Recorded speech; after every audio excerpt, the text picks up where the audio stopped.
Good morning, friend. Today is going to be an exciting day. We're going to an Earth Day event at the local refillery store. And I just wanted to talk about some little things that I've been doing to make changes around the household that produce less waste. This is something that I've been really passionate about, is sustainability and zero waste, I guess, but I wouldn't say zero waste, more like less waste. Since 2020 actually was when I started on this journey.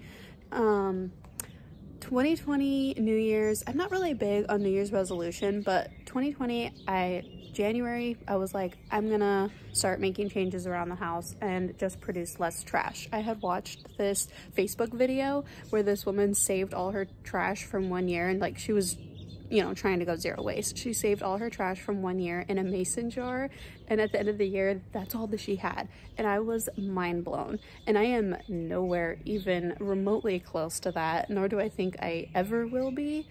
Maybe someday. I don't know if that's technically my goal, but I just thought like, wow, this is amazing. I want to try to see what I could do to just produce less waste. When I really think about it and think like, you know, where is all this stuff that we throw away going? Well, it's just sitting in the ground. It's kind of crazy. So it's just something that I've been conscious of, and I've tried to make little switches here and there around the house. Simple changes that can just be less wasteful and also save us money in the long run. So I just want to show a couple little things that I've been doing along those lines, and most of those changes I started back in 2020, and then actually back in 2020 I was really good. We were in Hawaii, and I was going to our local refill store and filling up, you know, shampoo, conditioner, all of that. I was using shampoo bars, but I was refilling conditioner, refilling lotion, face moisturizer, all those things, and it was very expensive. And at the time, I was lucky I wasn't affected by 2020 the way a lot of other people were. I continued working throughout the whole year, but I still couldn't afford to do the refills. So I'm excited to check out this refill store here and just see what they've got. There are a few things that I want to look for today, which I'll talk more about later, but they're doing like a big event where you can like, they're selling their products because it's their store, but they're also doing tattoos and like kombucha refills and coffee refills. I don't drink coffee, but Pete does, so that might be exciting for him. I do love kombucha, and I'm actually out of mine before I do my next bottling in a couple days. And I am gonna get a tattoo. I signed up for an appointment, so I'm super excited about that. It's only $20, and it's just, they have these samples of little tiny ones that you can pick from, and I can't wait to show you guys which one I chose, and it's gonna be so much fun. So I'm gonna just take you along with me on this day. I'm still really sleepy right now. Sorry if I'm like out of it, talking slow and not making sense. Hopefully I can pull it all together. But I am gonna go get ready here soon. I'm just spending some time out in the garden, trying to decide where I want to get my new milkweed planted, and just enjoying the sunshine and this beautiful morning. I think it's only like 70 degrees out here right now. It's so wonderful. So it's gonna be a great day, and can't wait to hang out with you guys.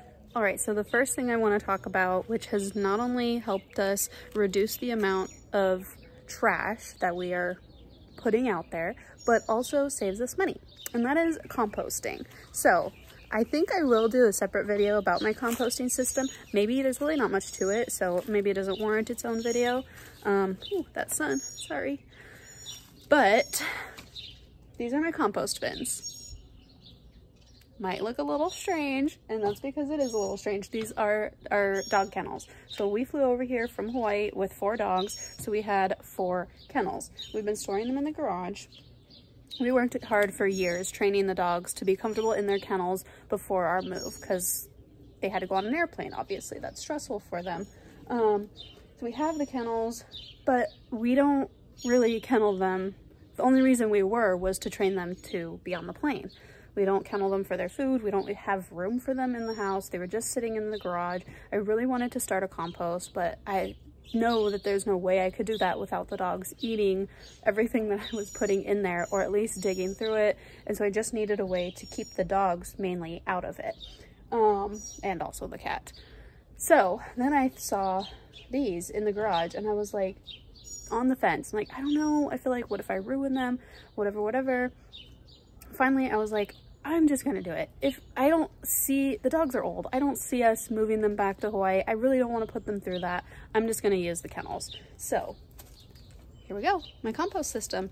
It works so well, you guys, and this is saving us money because it's creating compost that we can use in the garden. Compost is expensive, and not only that, it's often full of things that you might not want or need in your garden. And this, I know for sure, I have no pesticides in here.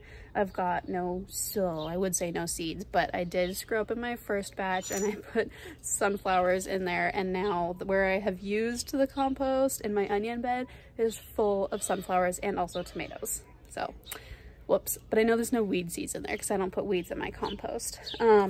It's just nice knowing exactly what I put in here, and it's free. It's totally free. I'm just using scraps from the kitchen and cardboard. So let me show you. So I have 2 bins. This bin I filled all the way up to the top and then started just turning it. And now that's all I do. I turn it, and I don't know if you can see. See, it's mostly just like grass and leaves, and it's very dry right now. I don't know what that American flag is sticking out on the top.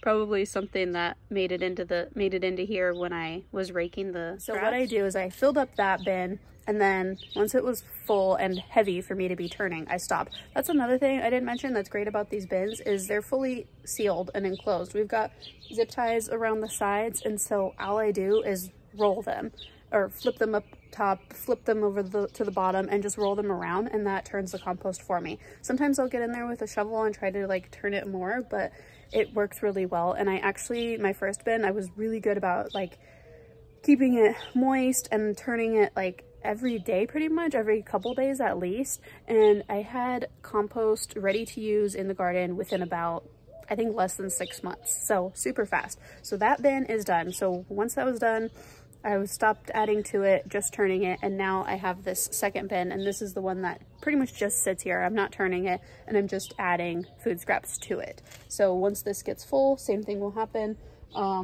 It does take us a while to fill it up, which is a good thing. We don't have a ton of food scraps, but I also have another way of composting, and this one I'm super new to, but it's worm composting. So I ordered some worms from a local garden shop just up the road from me.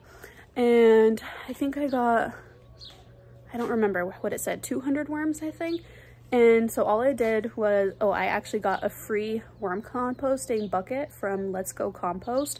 I follow them on Instagram, and they gave me a bucket that had like dirt and cocoa coir in it, and then they had holes on the bottom. So I just took that bucket and put it inside of another bucket, so that way any excess moisture can drain through into, so he scared me, into the bucket below. Let me show you. So these are my worms. You can do worm composting in your raised garden beds. The only reason I didn't is because we don't plan to stay here forever. We're just renting this house, and I want to be able to take my worms with me. And if I put them in the garden bed, I wouldn't be able to do that. And then I felt bad because they're probably just going to dry up and die if nobody keeps taking care of them. Okay, so I just have this piece of cardboard. I think the bucket from Let's Go Compost is supposed to come with a lid, but mine didn't. These are just my marigold seeds I'm trying out. And so then I just fill it with newspaper. Like I said, I'm super new to this. I did notice this morning that this is moldy. I don't know if that's a bad thing. I don't think it is. And then the worms are in here. I feed them coffee grinds and scraps from our juicer mainly. You can feed them regular. I have an avocado peel in here, but any food scraps. But the reason I do this pulp left over from the juicer is because it's like small pieces, and it's just perfect for little wormies. Let's see if we can find any. All these little white pieces are baby worms. There's a baby one. There's tons of babies. So I've had these worms since February, I think, and they've already made all these babies. So many babies. There's a worm. Is he dead? You okay, bro? No, he's moving. Okay, I'll stop disturbing them. And those little tiny white babies, sometimes they get stuck on my fingers, so I just make sure I'm not taking any with me. I think I really disturbed that guy. He's not moving much. But yeah, I just put their food on the top. and then cover them up. I have not had to add any moisture to this bucket because the juicer pulp is very wet. So I think they get enough moisture from that. So what's really cool about the worms is they are making vermicompost or worm castings. Sorry, it's called vermicomposting. Pete's, I'm looking at Pete through the window and he's being funny. Hi. They make worm castings, which makes an incredible fertilizer. And so they're breaking down my food scraps, which means I'm putting less trash into the landfill, and they are then making me free fertilizer. Isn't that amazing? So I'm not quite sure what the next step is to get their worm castings out of the bucket, but from what I understand and what I have read, he was dancing with the cat.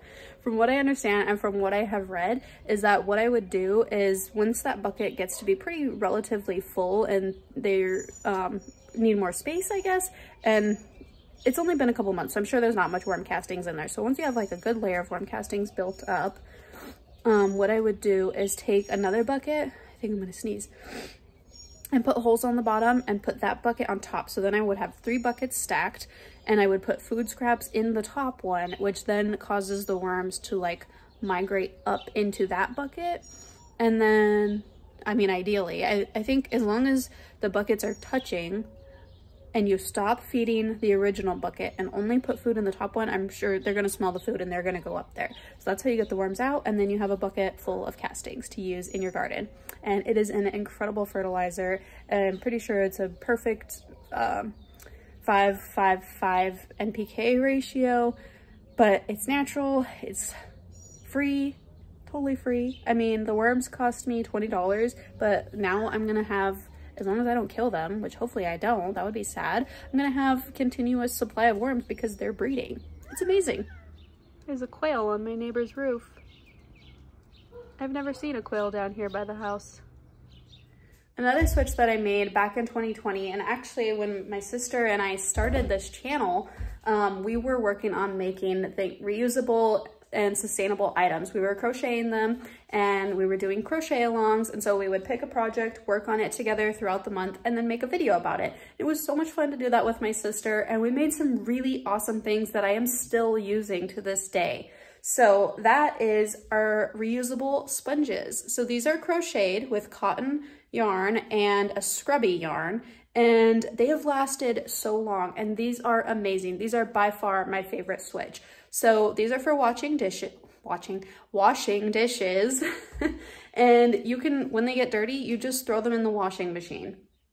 It's amazing. They work so well, and it saves us so much money because the yarn, I mean, we were able to make so many sponges with 1 ball of yarn, and we don't have to buy sponges. So sustainable, money saving, reusable, super awesome. I just throw them in the washing machine when I go to wash towels. And speaking of towels, that's another one.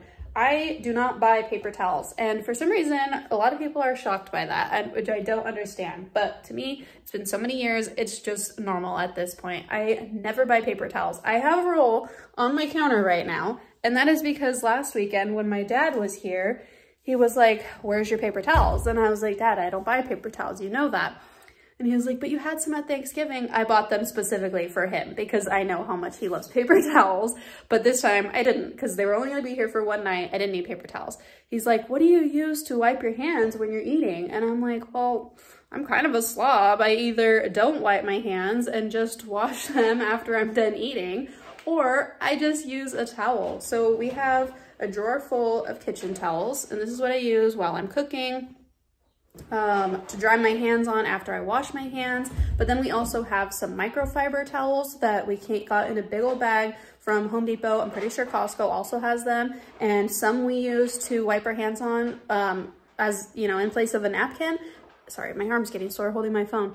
And some we use for cleaning, so no need for paper towels. Another one of my favorite switches, which seems to really blow people's minds here in Arizona, is reusable bags. So this is one that Sarah and I crocheted together. This is the one that I made as part of our make along, and it's been 3 years, lots and lots of use. I love it. This pattern is by We Are Knitters, so we do have a video about it. If you're a crocheter, highly suggest making that. Maybe you can find a different pattern by a different maker that does the same thing, but I used Lion Brand 24/7 cotton yarn. Sorry, the cat is using the bathroom. I used Lion Brand yarn 24/7 cotton for this bag, and I cannot stress enough how much I love it. You can put so much in here and it just stretches and gets bigger and bigger, and you can put heavy stuff in here and it's so strong, it's washable, and even when it stretches, like when you just fill it up, it goes back to its shape. I throw it in the washer, I throw it in the dryer, it's amazing.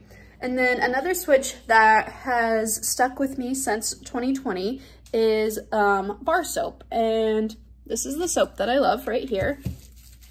It's a Hawaii brand, Paper Crane Soaps.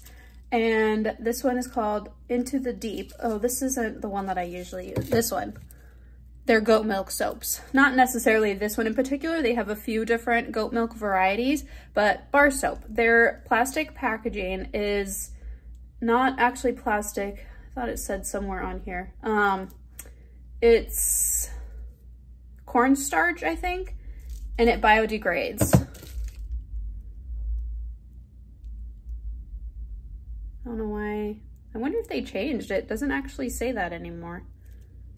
Interesting, but it feels the same. So yeah, it biodegrades.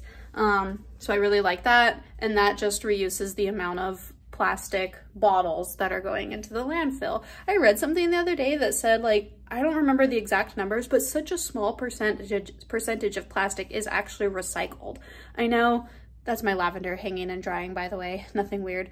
I know that bottles have to be like really clean when they're going into the recycle bin, so that might play a part of it, but also a lot of the times people just don't even recycle them at all and they just go into the trash. And so this is just an easy way to reduce the amount of plastic. And I have no problem using bar soap. I love it. I use a reusable washcloth to shower with, so it's super easy. None of those loofahs that you have to throw away at some point. Just a reusable washcloth. They're only a couple dollars at Target. Throw them in the washing machine after each use, and it works great with a bar of soap. Now this one is totally new to me, and that is these silicone reusable Ziploc bags. I love these. I can put the link in the description box for these ones in particular. I love that they have the wider bottom. I first heard about these from Becky of Acre Homestead. She uses them for her freezer meals and meal prepping and stuff, and I really don't use a lot of Ziplocs, hardly at all, but the reason I have been, and the reason that prompted me to buy those is because I am trying to do more meal prepping and more freezer meals, and so I was actually using a lot of Ziplocs, which I don't like. So I ordered those silicone bags, and like I said, I'll put the link because I got two different ones. I got the gallon size, which is actually slightly bigger than a regular gallon Ziploc, which is awesome. And I also got a variety pack that came with 3 other sizes. So like a not really small, but like a snack size, and then like a sandwich size, and then a quart size or something. I don't know. But they're great. They were super affordable and they're super durable. I think I'll definitely order more gallon ones at some point when I need them. Right now I don't currently. I will say they don't work well if you make fresh bread and you want to put your fresh bread in a Ziploc, which I know you're not supposed to do. Maybe just buy a linen bread bag. I've put my bread in those and it goes moldy super quick. I think because they're just like so thick, they hold in a lot of moisture and it got gross. But yeah, that's something that's new to me, but I really, really love so far. They're super strong, they're freezer safe, they're washable, and so I think that's going to be really awesome to cut back on the amount of Ziplocs that I use. Another change that I am working on, okay, where do I start? Clothes. I have learned recently that clothing industry is one of the biggest contributors to waste and is really bad for the planet. Microplastics, runoff, all sorts of bad things going into the earth, and clothes are not very durable often. I have always bought, or at least within the last several years, bought clothes from Target, and they get holes so quickly and they rip and they tear. rip and tear, same thing. They just are not meant to last. And so it's extremely wasteful. You buy a shirt for a couple dollars, you get a hole in it, you throw it away, and then you buy a new shirt. And it's just this cycle. And I want to move away from that. It's a work in progress. It's hard because I don't have a budget that allows me to buy like handmade clothes or durable, like longer lasting clothes. And while I think it is more of a cost up front, because it's lasting you longer, it saves you money in the long run. So yeah, it's something I'm working on. Currently, what I'm doing, my process is I'm buying thrifted clothes. And I have found some great deals at Goodwill. Some things are, you know, it almost costs the same to get them brand new at Target. But I found some really cute stuff. You just have to be careful to check it, make sure there's no stains or holes. I bought a really cute sweater recently, but it had holes in it. And I was like, now I have to mend it. And yeah, so what I'm trying to do is I'm trying to buy thrifted clothes because that keeps them from going into the landfill, right? Reusing them, giving them new life.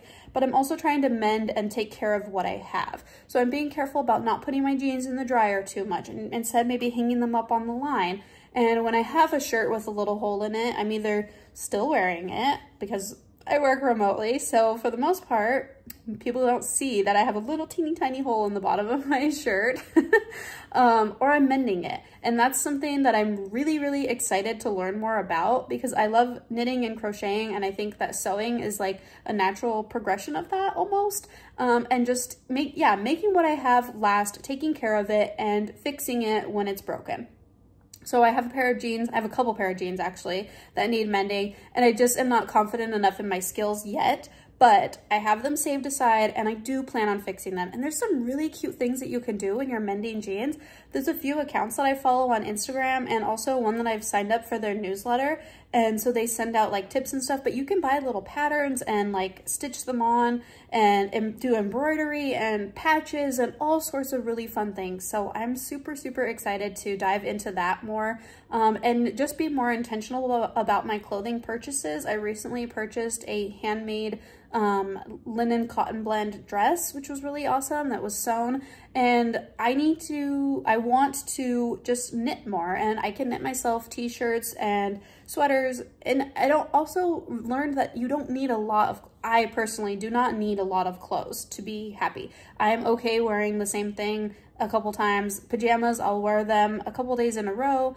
I'm okay if I wear a shirt and it doesn't get dirty and then I wear it again a few days later. That does not bother me. I'm in the house all day. I'm not sweating. I'm not getting it dirty. I wear an apron when I cook. So I really don't think there's anything wrong with wearing the same thing a couple times. And so I don't need a lot of clothes. And I really learned that I really learned that when we did our trip, when Pete and I were traveling after we moved from Hawaii, we didn't send much with us. I shipped a couple boxes, 4 boxes. One was like memorabilia stuff, 1 was yarn, and 2 were for my business. I shipped my dehydrator, and the only clothes that I brought was whatever I could fit in a backpack. So that's all that I had for about 4 months while we were traveling on the road. I did end up buying some clothes when I got here because I didn't have warm clothes in Hawaii and it was winter. So I did have to buy a few things, and I got a few things for Christmas. But for the most part, I lived out of a backpack for 4 months and it was easy. I never found myself like, oh, but this shirt doesn't, like, there's a thing called a capsule wardrobe, and it's basically you build your wardrobe so that everything goes together. You can wear any pair of pants with any shirt or any shorts with any sweater, you know, anything like that. Like everything goes together, and that way it just gives you a lot more options for outfits. If you have one pair of pants that only works with one shirt, and that's how your whole closet is, then you're gonna need a lot of clothes, of course. But it worked really well for me. I really loved the freedom and just not having a lot of stuff, and moving was really hard, especially moving that far. And it's definitely made me think, like, I don't want to just accumulate things that I don't use. If I'm not wearing things, there's no reason to keep storing them in the closet, but I also don't want to be wasteful. So I mean, it's nice because I was kind of starting from a blank slate. I donated all my clothes before I moved. My sister took a bunch, and then I donated the rest. And so I really had a clean slate to start from, but now going forward, I have it in my head, I'm just being more intentional about my purchases. And I'm not perfect. I've bought a couple things that I bought a shirt from Goodwill that was ripping and now I either have to throw away or fix or maybe use as a rag or something else. I'm gonna try to fix it, but we'll see. But I've also bought shirts from Target that don't really fit or that don't really look nice. I bought a pair of jeans that ripped within a couple months. So I'm not perfect. It's a learning process, but it is part of my journey to being more sustainable. And I guess the reason behind why I'm doing this and like being more conscious of it is because it's something that I find fascinating, and also it's just a lifestyle that I want to live. I think I want to live like my ultimate goal is to live sustainably and somewhat off grid, maybe not completely, but somewhat. And so it's just something to think about when you're living remotely. Like, you're not gonna have a trash service like we do here in the city. And actually, this is the first time I've really ever had trash service, but there's a lot of reasons. And maybe I don't really have a clear thought out process on my whys, but does it really matter? If it's something that I'm interested in and it's something that I'm excited about and it's just in the back of my head, just being conscious when I'm making purchases, there's really no harm in that, right? And no, if you don't feel that way, then there's nothing wrong with that either. If you love Ziplocs and you love buying a new shirt every time you go to Target, there is nothing wrong with that. And there is no judgment there. That is your choice. These are my choices. And I don't think we really need to explain, either one of us really needs to explain why we're doing it. But the point of this is yesterday was Earth Day, and so I'm going to this Earth Day event today, and it's just something that I wanted to talk about and bring up. And maybe if you are trying to make these switches yourself as well, or switching, maybe you're trying to be more sustainable, or just save yourself money, or you just want things that last instead of single use, maybe you'll get some ideas from here. And if you have different things that you're using that I'm not, maybe you can let me know, put them in the comments. I would love to hear about it. I'm always open to trying new things. And this has been a long process for me of just slowly making switches here and there. I didn't just like drop everything and throw it all away and go buy all new reusable things. That's not the point of this process. The point is to use what I have on hand, make it work, and then when I can afford it, and when I need to, buy new things that would then last longer. So I'm gonna go get ready now. I've been talking for a very long time. My camera's at 10 minutes now just for this one video. I'm gonna go get ready, and then when Pete gets back, I think we're gonna go hang out and explore the city a little bit this morning before we go to the event. And I cannot wait to get a tattoo. I'm so excited. I still have not decided where I'm gonna get it, but it's gonna be really fun. So I can't wait to hang out with you guys out there with us. And yeah, I'm gonna go put some makeup on now. I forgot to clarify what I meant by people in Arizona go crazy or think it's so strange to bring your own bags. That was a joke. In Hawaii, plastic bags are banned, and so you will not find them anywhere there. And so for many years, that has just been normal for me. And since moving to Arizona, I didn't realize that that wasn't a thing everywhere. And they love plastic bags here, like really love them. We went shopping at Goodwill and we had ordered some dishes, and the woman was like wrapping each individual dish in like several plastic bags and then putting it in another one. And I was just like, we had just moved here and I was just watching and I'm like, what is happening? It was so strange. And every time I bring my own bags, the cashier is like, oh, are you sure? And like, they seem really confused, and it's just really bizarre to me. We ready to go, Peter? We are ready to go. Pete's coming with me today. So hey, we are gonna go, there's Pete. We are gonna go hang out, check out, he wants to show me something downtown, this cute little area, and then we're gonna go to the event. And thank you for coming with me, Peter. He does not love these kinds of events. I don't. And I don't love doing them alone, so I appreciate you. I appreciate you. I do. Okay, let's go. Yeah.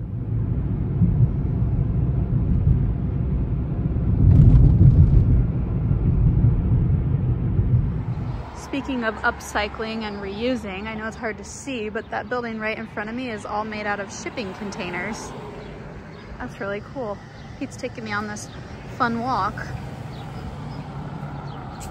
Here is the trolley museum. I know it's kind of nerdy, I'm a nerd. I want to go here.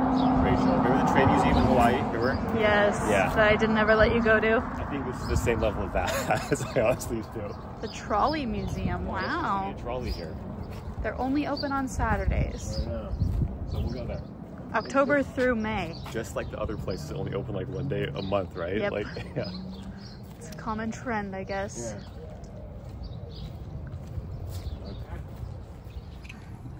We found yarn bombing. It's pretty cool, huh? It's so cool. So here's this adorable little street section in like Midtown Phoenix with all this cool yarn bombing. So cool. Yeah. Like, so much of it. Wow. I've never gotten to see something like this. Also, lots of beautiful flowers. Yeah. We saw hollyhocks blooming. This was really cute. Cool, yeah? Yeah.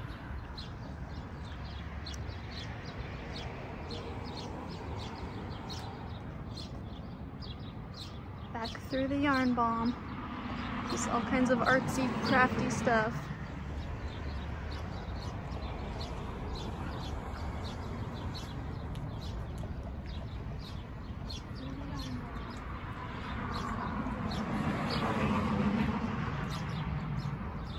So Pete drove us 20 minutes away from our destination to get a coffee. Ooh, kind of late. Sorry. No, I took you to show you something. I'm just kidding. He showed me this really cute part of town and it's adorable. But now we are back in the car and I'm gonna navigate us over to the Earth Day event, the Desert Refill store, Desert Refillery, okay? And we'll be there soon.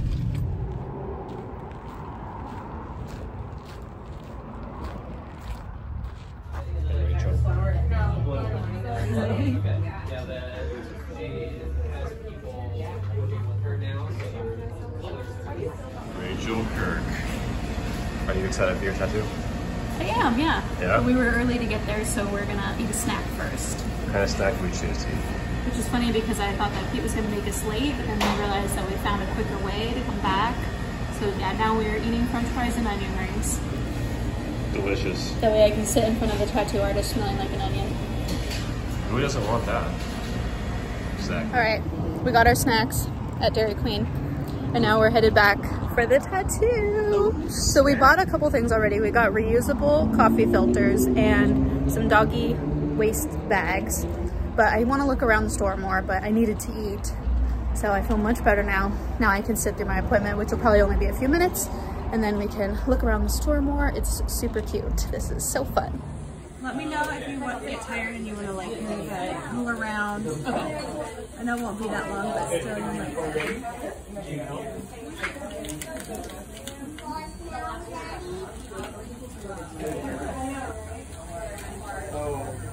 No, we're not going to anywhere.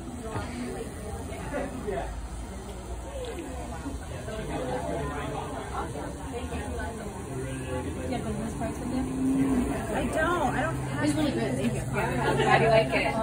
What you got? Got the tattoo. What should we name him? Oh Little my. cactus. Oh my god, he's adorable. Hang Isn't on. he? Oh wow. He's got a little plastic on him. He's cute. What should, we need to come up with a name for the little dude. Simon? Simon, I love that. So yeah, that was a really cute event at the Desert Refillery. We got some Millie Moon Kombucha. They were doing refills there. I got a spray bottle for my cleaner concentrate. We got, I talked about that already, the coffee filters and the dog poop bags. And yeah, that was cool. Now we're headed home. That was it for the day, right? That was it, yeah. Yeah, that was fun. Well, what Exploring downtown and What about Pokey? Pokey? Yeah, Oh, his for name. him? Yeah, Pokey. Pokey. I I think I like like that. Simon. Okay, we'll think We'll about think it. about We'll think it. about it. Yeah. Okay. All right, home? Let's go home. Now that we're home, I'm gonna enjoy the kombucha that we got. We got blueberry chamomile flavor. That was super yummy. I am making my own kombucha, but I always run out of it before the next batch is ready. And how can you ever have too much kombucha? You can't. You can't, right? I have a cat. Hey, little cat. So yeah, we're home. Thanks for hanging out with us. Yeah. I am happy with what we found there at the store. That was a super cute little store. I got to check out some other things and like their refill things. You could bring your own bottles to refill products. I was really looking at the shampoo and conditioner. I feel like that's a switch that I'm not ready to make financially. It's expensive. So it would end up being about $14 to refill a 16-ounce bottle.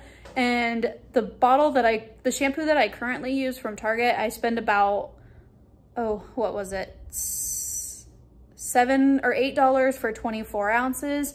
And I know it's not ideal for the environment because of the plastic bottle, but it's just not a switch that I'm ready to make yet. And that's okay. Like I said, this is a process, little by little. They do have shampoo bars. I might try that. We'll see. It's in a cute little area of town, so I could totally go back there and check it out again. I used to use shampoo bars. I've just stopped, so maybe that's something that I'll go back to. I'm not sure yet. I did want to find some other things, like some reusable or like deodorant. I wanted to find something for deodorant, but I didn't. I looked at them. They have a lot of jars that you would like apply by hand, I guess, which I don't really want to do. And then they had a few that were in cardboard tubes, and I did think that I would try those, but I actually forgot to get them. So that might be something that I go back for. And otherwise, yeah, it was just a fun experience. I'm glad we got to check it out, and it's been fun sharing my sustainable, less wasteful practices that I do here around the home with you guys. Like I said, if you have any that you do, please share with me. I would be happy to, I would love to hear about it and maybe make some other switches. And yeah, that's all I've got for today. Thanks for hanging out with us. It was another super fun day hanging out together, and I hope you guys have a good rest of your day, and I'll see you next time. Bye.